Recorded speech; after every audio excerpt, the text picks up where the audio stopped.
বিকেলবেলা বাচ্চাদের নিয়ে গিয়েছিলাম একটুখানি ছাদে।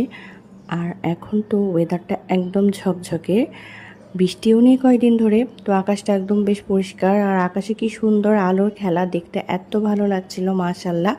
তো আমরা বেশ কিছুক্ষণ ছাদে গিয়ে উপভোগ করলাম, আর বাচ্চারাও একটা কোয়ালিটি টাইম স্পেন্ড করলো। তারপরে বাসায় চলে এসে ভাবলাম যে আজকে কী নাস্তা করব। তো এখানে কিছু ভেজিটেবল রোল ফ্রোজেন করা ছিল, সেই রোলগুলোকেই আমি আজকে ভেজে নেব। আর ভেজিটেবল রোল বানানো তো খুব একটা কঠিন কাজ নয়, তবে একটু টাইম কনজিউমিং, এটা ঠিক।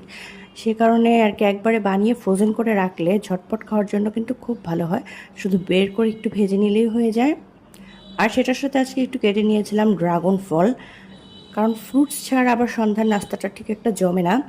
তো এই তো এখানে আয়োজন করে নিয়েছিলাম সন্ধ্যার জন্য গরম গরম ভেজিটেবল রোল আর একটুখানি ড্রাগন ফ্রুটস। আর এটা ভেজিটেবল রোলটা খেতে কিন্তু ছোট বড় সবাই পছন্দ করে, সন্ধ্যার নাস্তা হতে পারে দারুণ কম্বিনেশন। ধন্যবাদ সবাইকে।